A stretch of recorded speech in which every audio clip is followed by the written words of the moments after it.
प्रिया का पति से मन मुटाव चल रहा था, इसलिए वो अपने मायके आ गई। प्रिया को अपने मायके में रहते हुए करीब 20 दिन हो चुके थे। इस दौरान उसका अपने पति मयंक से किसी भी तरीके का कोई संपर्क नहीं रहा था। उस शाम मयंक को अचानक घर आया देखकर वह हैरान हो गई। बेटी, आपसी मनमुटाव को ज़्यादा लंबा खींचना खतरनाक साबित हो जाता है। मयंक के साथ समझदारी से बातें करना। अपनी माँ की इस सलाह पर प्रिया कोई प्रतिक्रिया जाहिर किए बिना ड्राइंग रूम में मयंक के सामने पहुंच गई। तुम्हें मेरे साथ घर चलना पड़ेगा प्रिया, मयंक ने बिना कोई भूमिका बांधे सख्त लहजे में कहा। तुम्हारा घर में छोड़ आई हूँ। प्रिया ने भी रूखे अंदाज में अपना फैसला उसे सुना दिया। क्या हमेशा के लिए? मयंक ने उत्तेजित होकर सवाल किया। ऐसा ही समझ लो, प्रिया ने विद्रोही स्वर में जवाब दिया। बेकार की बात मत करो, मेरी सहन शक्ति का तार टूट गया तो पछताओगी। मयंक भड़क उठा। मुझे डराने धमकाने का अब कोई फायदा नहीं है, प्रिया ने निडर होकर कहा।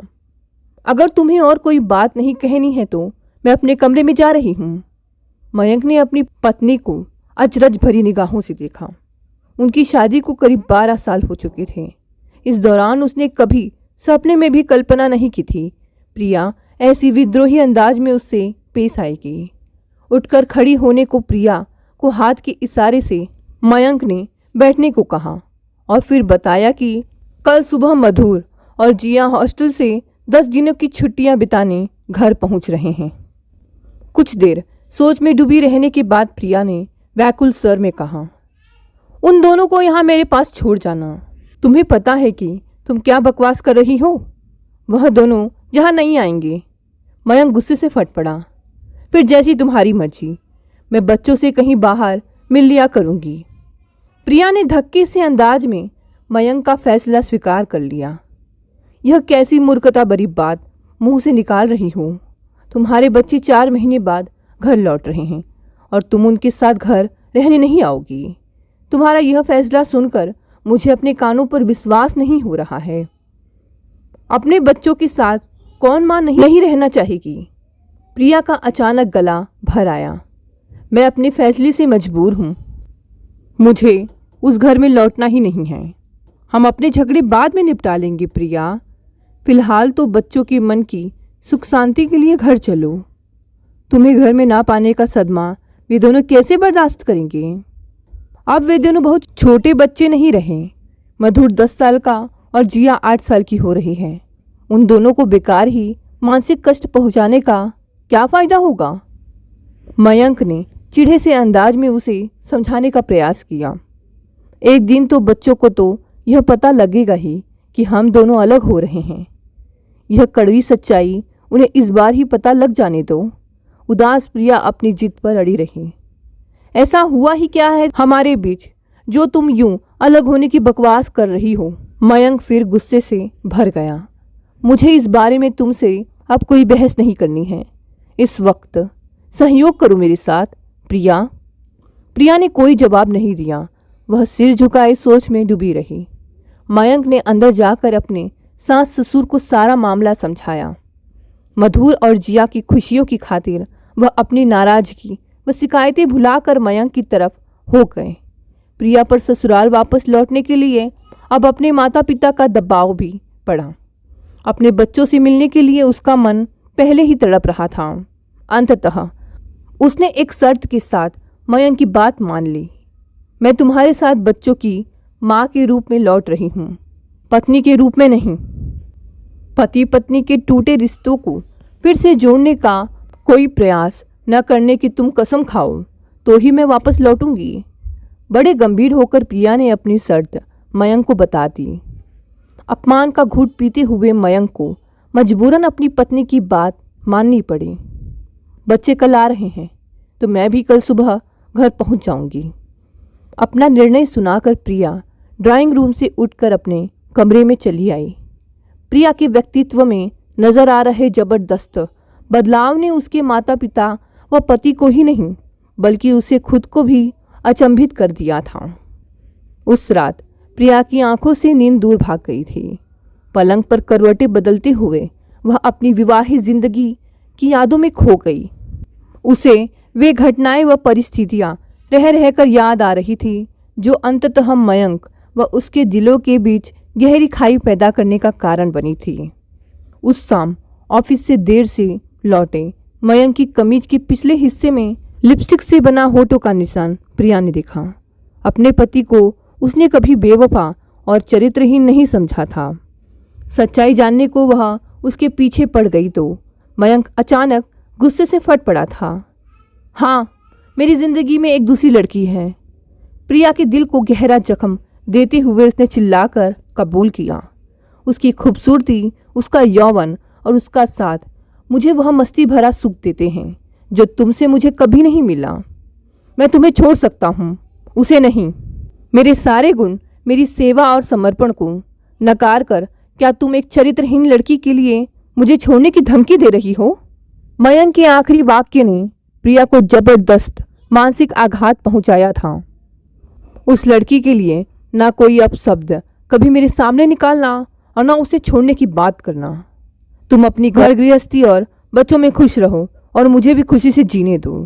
कहते हुए बड़ी बेरुखी दिखाता मयंक बाथरूम में घुस गया था। वह रात प्रिया ने ड्राइंग रूम में पड़े दीवान पर आंसू बहाते हुए काटी थी। उसके दिलो दिमाग में विद्रोह के बीज को इन्हीं आंसुओं ने अंकुरित होने की ताकत दी थी। उस रात प्रिया ने अपने दब्बूपन व कायरता को याद करके भी आंसू बहाए थे। मयंक शादी के बाद से ही उसे अपमानित कर नीचा दिखाता आया था। घर व बाहर वालों के सामने बेइज्जत कर उसका मजाक उड़ाने का वह कोई मौका शायद ही चूकता था। प्रिया के सुंदर नैन नक्श की तारीफ नहीं बल्कि उसके सांवले रंग का रोना वह अक्सर जान पहचान वालों के सामने रोता। घर की देखभाल में जरा सी कमी रह जाती तो उसे प्रिया को डांटने डपटने का मौका मिल जाता। उसका कोई काम मन मुताबिक ना होता तो वह उसे बेइज्जत जरूर करता। बच्चों के बड़े होने के साथ प्रिया की जिम्मेदारियां भी बड़ी ही थी। 2 साल पहले सास के निधन के बाद तो वह बिल्कुल अकेली पड़ गई थी। उनके न रहने से प्रिया का सबसे बड़ा सहारा टूट गया था। मयंक के गुस्से से बच्चे डरे सहमे से रहते। उसके गलत व्यवहार को देख सारे रिश्तेदार, परिचित और दोस्त उसे एक स्वार्थी, ईर्ष्यालु व गुस्सैल इंसान बताते। प्रिया मन ही मन कभी कभी बहुत दुखी व परेशान हो जाती, पर कभी किसी बाहरी व्यक्ति के मुंह से मयंक की बुराई सुनना उसे स्वीकार न था। वह दिल के बहुत अच्छे हैं, मुझे बहुत प्यार करते हैं और बच्चों में तो उनकी जान बसती है। मैं बहुत खुश हूँ उनके साथ। प्रिया सबसे यह कहती भी थी और अपने मन की गहराइयों में इस विश्वास की जड़ें खुद भी मजबूत करती रहती थी। घर में डरे सहमे से रह रहे मधुर व जिया के व्यक्तित्व के समुचित विकास को ध्यान में रखते हुए वह उन्हें पिछले साल हॉस्टल में डालने को तैयार हो गई थी। उनकी पढ़ाई व घर का ज़्यादातर खर्चा वह अपनी तनख्वाह से चलाती थी। मयंक करीब 1 साल से घर खर्च के लिए ज़्यादा रुपया नहीं देते थे। यह प्रिया को उस रात ही समझ में आ गया कि वह जरूर अपनी प्रेमिका पर ज़रूरत से ज़्यादा खर्चा करने के कारण घर की जिम्मेदारियों से हाथ खींचने लगा है। अगले दिन वह ऑफिस नहीं गई थी। घर छोड़कर मायके जाने की सूचना उसने मयंक को उसकी ऑफिस जाने से पहले दे दी थी। तुम जब चाहे लौट सकती हो, मैं तुम्हें कभी लेने नहीं आऊँगा, यह ध्यान रखना। उसे समझाने मनाने के बजाय उसने उल्टे धमकी दे डाली थी। मैं इस घर में कभी नहीं लौटूंगी। प्रिया ने अपना निर्णय उसे बताया तो मयंक मखौल उड़ाने वाले अंदाज में हंसकर घर से बाहर निकल गया था। मयंक चाहेगा तो वह उसे तलाक दे देगी, पर उसके पास कभी नहीं लौटेगी। अब प्रिया की इस विद्रोही जिद को उसके माता पिता लाख कोशिश करके भी तोड़ नहीं पाए थे, लेकिन एक माँ अपने बच्चों के मन की सुख शांति व खुशियों की खातिर अपने बेवफा पति के घर लौटने को तैयार हो गई थी। प्रिया को अगले दिन उसके माता पिता मयंक के पास ले गए। उसने वहां पहुंचते ही पहले घर की साफ सफाई की और फिर रसोई संभाल ली। अपने बेटा बेटी के लिए वह उनकी मनपसंद चीज़ें बड़े जोश के साथ बनाने के काम में जल्द ही व्यस्त हो गई। मयंक और उसके बीच नाम मात्र की बातें हुई। दोनों बच्चों को स्टेशन से लेकर मयंक जब 10 बजे के करीब घर लौटा। तब घर भर में एकदम से रौनक आ गई। मधुर और जिया के साथ खेलते, हंसते, बोलते और घूमते फिरते प्रिया के लिए समय पंख लगाकर उड़ चला। दोनों बच्चे अपने स्कूल व दोस्तों की बातें करते न थकते। उनके हंसते मुस्कुराते चेहरों को देखकर प्रिया फूली न समाती।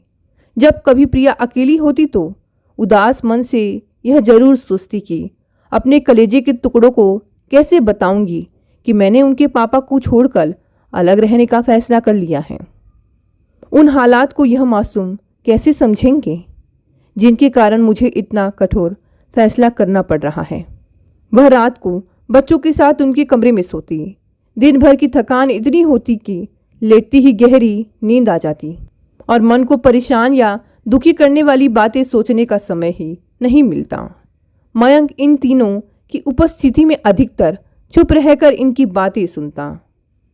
उसमें आए बदलाव को सबसे पहले मधुर ने पकड़ा। मम्मी, पापा बहुत बदले बदले लग रहे हैं इस बार। मधुर ने घर आने के तीसरे दिन दोपहर में प्रिया के सामने अपनी बात कही। वह कैसे? प्रिया की आंखों में उत्सुकता के भाव जागे। वो पहले की तरह हमें हर बात पर डांटते धमकाती नहीं है। और मम्मी, आपसे भी लड़ना बंद कर दिया है पापा ने। जिया ने भी अपनी राय बताई। मुझे तो इस बार पापा बहुत अच्छे लग रहे हैं। मुझे भी बहुत प्यारे लग रहे हैं। जिया ने भी भाई के सुर में सुर मिलाया। अपने बच्चों की बातें सुनकर प्रिया मुस्कुराई भी और उसकी आंखों में आंसू भी छलक आए। मयंक की बेवफाई को याद कर उसके दिल में एक बार नाराजगी, दुख व अफसोस से मिश्रित पीड़ा की तेज लहर उठी। जल्दी ही मन को संयत कर वह बच्चों के साथ विषय बदलकर इधर उधर की बातें करने लगी। उस दिन शाम को मयंक बैडमिंटन खेलने के लिए 4 रैकेट और शटल कॉक खरीद लाया। दोनों बच्चे खुशी से उछल पड़े। उनकी जिद के आगे झुकते हुए प्रिया को भी उन तीनों के साथ बैडमिंटन खेलना पड़ा। यह शायद पहला अवसर था जब मयंक के साथ उसने किसी गतिविधि में सहज व सामान्य होकर हिस्सा लिया था। उस रात प्रिया बच्चों के कमरे में सोने के लिए जाने लगी तो मयंक ने उसे रोकने के लिए उसका हाथ पकड़ लिया था। नो। गुस्से और नफरत से भरा सिर्फ यह एक शब्द प्रिया ने मुंह से निकाला तो मयंक की इस मामले में कुछ और कहने या करने की हिम्मत ही नहीं हुई। बच्चों का मन रखने के लिए प्रिया मयंक के साथ उसके दोस्तों के घर चाय नाश्ते व खाने पर गई। मयंक के सभी दोस्तों व उनकी पत्नियों ने प्रिया के सामने उसके पति के अंदर आए बदलाव पर कोई न कोई अनुकूल टिप्पणी जरूर की थी। उनके हिसाब से मयंक अब ज़्यादा शांत, हंसमुख व सज्जन इंसान हो गया है। प्रिया ने भी उसमें ये सब परिवर्तन महसूस किए थे, पर उससे अलग रहने के निर्णय पर वह पूर्णवत कायम रही। मयंक ने दोनों बच्चों को कपड़ों व अन्य जरूरी सामान की ढेर सारी खरीदारी खुशी खुशी कराकर उनका मन और ज़्यादा जीत लिया। बच्चों को उनके वापस हॉस्टल लौटने में जब 4 दिन रह गए तब प्रिया ने मयंक से कहा, मेरी सप्ताह भर की छुट्टियां अब ख़त्म हो जाएंगी। बाकी 4 दिन बच्चे नाना नानी के पास रहें तो बेहतर होगा। बच्चे वहाँ जाएंगे तो मैं उनसे कम मिल पाऊंगा। मयंक का स्वर एकाएक उदास हो गया। बच्चों को कभी मुझसे और कभी तुमसे दूर रहने की आदत पड़ ही जानी चाहिए, प्रिया ने भावहीन लहजे में जवाब दिया। मयंक कुछ प्रतिक्रिया जाहिर करना चाहता था, पर अंततः धीमी आवाज में उसने इतना भर कहा, तुम अपने घर बच्चों के साथ चली जाओ, उनका सामान भी ले जाना, वे वहीं से वापस चले जाएंगे। नाना नानी के घर मधुर और जिया की खूब खातिरदारी हुई। वे दोनों वहाँ बहुत खुश थे, पर अपने पापा को वे काफ़ी याद करते रहे। मयंक उनके बहुत जोर देने पर भी रात को साथ में नहीं रुके। यह बात दोनों को अच्छी नहीं लगी थी। अपने माता पिता के पूछने पर प्रिया ने एक बार फिर मयंक से हमेशा के लिए अलग रहने का अपना फैसला दोहरा दिया। मयंक ने अगर अपने बारे में तुम्हें सब कुछ बताने की मूर्खता नहीं की होती, तब भी तो तुम उसके साथ रह रही होती। तुम्हें संबंध तोड़ने के बजाय उसे उस औरत से दूर करने का प्रयास करना चाहिए। प्रिया की माँ ने उसे समझाना चाहा। माँ, मैंने मयंक की कई गलतियों, कमियों व दुर्व्यवहार से हमेशा समझौता किया है, पर वह सब मैं पत्नी के कर्तव्यों के अंतर्गत करती थी। उनकी जिंदगी में दूसरी औरत आ जाने के बाद मुझ पर अच्छी बीवी के कर्तव्यों को निभाते रहने के लिए दबाव न डालें। मुझे मयंक के साथ नहीं रहना है। प्रिया ने कठोर लहजे में अपना फैसला सुना दिया था। अगले दिन बच्चे अपने पापा का इंतजार करते रहे, पर वह उनसे मिलने नहीं आए। इस कारण वे दोनों बहुत परेशान और उदास से हो गए थे। प्रिया को मयंक की ऐसी बेरुखी व लापरवाही पर बहुत गुस्सा आया था। उसने अगले दिन ऑफिस से मयंक को फ़ोन किया और क्रोधित स्वर में शिकायत की। बच्चों को यूं परेशान करने का तुम्हें कोई अधिकार नहीं है। कल उनसे मिलने क्यों नहीं आए? एक ज़रूरी काम में व्यस्त था। मयंक का गंभीर स्वर प्रिया के कानों में पहुंचा। मैं सब समझती हूँ तुम्हारे ज़रूरी कामों को। अपनी रखेलों से मिलने की खातिर अपने बच्चों का दिल दुखाना ठीक नहीं है। आज तो आओगे ना? अपनी रखेल से मिलने सचमुच आज मुझे नहीं जाना है, इसलिए बंदा तुम सबसे मिलने ज़रूर हाजिर होगा। मयंक की हंसी प्रिया को बहुत बुरी लगी, तो उसने जल भूनकर फ़ोन काट दिया। मयंक शाम को सबसे मशहूर दुकान की रसमलाई लेकर आया। यह प्रिया की सबसे ज़्यादा पसंदीदा मिठाई थी। वह नाराज़गी की परवाह न कर उसके साथ हंसी मजाक व छेड़छाड़ करने लगा। बच्चों की उपस्थिति के कारण वह उसे डांट डपट नहीं सकी। मयंक दोनों बच्चों को बाजार घुमा कर लाया। फिर सबने एक साथ खाना खाया। प्रिया को छोड़कर सभी का मूड बहुत अच्छा बना रहा। बच्चों को सोने के लिए भेजने के बाद वह मयंक से उलझने को तैयार थी, पर उसने पहले से हाथ जोड़कर उससे मुस्कुराते हुए कहा, अपने अंदर की ज्वालामुखी को कुछ देर और शांत रखकर ज़रा मेरी बात सुन लो dear. Don't call me dear. Priya चिढ़ उठी। यहाँ बैठो प्लीज़। मयंक ने बड़ी अधिकार से प्रिया को अपनी बगल में बिठा लिया, तो वह ऐसी हैरान हुई कि गुस्सा करना ही भूल गई। मैं कल पुरानी नौकरी छोड़कर आज से नई नौकरी शुरू कर दी है। कल शाम मैंने अपनी रखेल से पूरी तरह से संबंध तोड़ लिया है और अपने अतीत की गलत व्यवहार के लिए मैं तुमसे माफ़ी मांगता हूँ। मयंक का स्वर भावुक था। उसने एक बार फिर प्रिया के सामने हाथ जोड़ दिए। मुझे तुम्हारे ऊपर अब कभी विश्वास नहीं होगा, इसलिए इस विषय पर बातें करके ना खुद परेशान हो ना मुझे तंग करो। ना चाहते हुए भी प्रिया का गला भर आया। अपने दिल की बात मुझे कह लेने दो प्रिया। सब तुम्हारी प्रशंसा करते हैं, पर मैंने सदा तुम्हें कमियां ढूंढकर तुम्हें गिराने व नीचा दिखाने की कोशिश की, क्योंकि शुरू से ही मैं हीन भावना का शिकार बन गया था। तुम हर काम में कुशल थी और मुझसे ज़्यादा कमाती भी थी। मैं सचमुच घमंडी, बददिमाग और स्वार्थी इंसान था, जो तुम्हें डराकर अपने को बेहतर दिखाने की कोशिश करता रहा। फिर तुमने मेरी चरित्रहीनता के कारण मुझसे दूर होने का फैसला किया। पहले मैंने तुम्हारी धमकी को गंभीरता से नहीं लिया, क्योंकि तुम कभी मेरे खिलाफ विद्रोह करोगी ऐसा मैंने सपने में भी नहीं सोचा था। पिछले दिनों मैंने तुम्हारी आंखों में अपने लिए जो नाराज़गी व नफरत देखी, उसने मुझे ज़बरदस्त सदमा पहुंचाया। प्रिया, मेरी घर गृहस्थी उजड़ने की कगार पर पहुंच चुकी है। इस सच्चाई को सामने देखकर मेरे पांव तले की जमीन खिसक गई। मुझे तब एहसास हुआ कि मैं ना अच्छा पति रहा हूँ ना पिता। अब मैं बदल गया हूँ। गलत राह पर मैं अब कभी नहीं चलूँगा, यह वादा दिल से कर रहा हूँ। मुझे अकेला मत छोड़ो। एक अच्छा पति, पिता व इंसान बनने में मेरी मदद करो। तुम माँ होने के साथ साथ मुझसे कहीं ज़्यादा समझदार व सुघड़ स्त्री हो। औरतें घर की रीढ़ होती हैं। मेरे पास लौटकर हमारी घर गृहस्थी को उजड़ने से बचा लो प्लीज़। यूँ प्रार्थना करते हुए मयंक का गला भर आया। मैं सोचकर जवाब दूंगी। मयंक के आंसू ना देखने व अपने आंसू उसकी नज़रों से छिपाने की खातिर प्रिया ड्राइंग रूम से उठकर बच्चों के पास चली गई। अपने बच्चों के मायूस सोते चेहरे को देखकर वह रो पड़ी। उसके आंसू खूब बहे और इन आंसुओं के साथ ही उसके दिल में मयंक के प्रति नाराज़गी, शिकायत व गुस्से के सारे भाव बह गए। कुछ देर बाद मयंक उससे कमरे में विदा लेने आया। आप रात को यहीं रुक जाओ, कल बच्चों को जाना है, प्रिया ने धीमे कोमल स्वर में उसे निमंत्रण दिया। मयंक ने प्रिया की आंखों में झांका। उनमें अपने लिए प्रेम के भाव पढ़कर उसका चेहरा खिल उठा। उसने बाहें फैलाई तो लजाती प्रिया उसकी छाती से लग गई। दोस्तों, ये कहानी यही समाप्त हो गई। कहानी पसंद आई तो इसे लाइक, शेयर, कमेंट जरूर करें।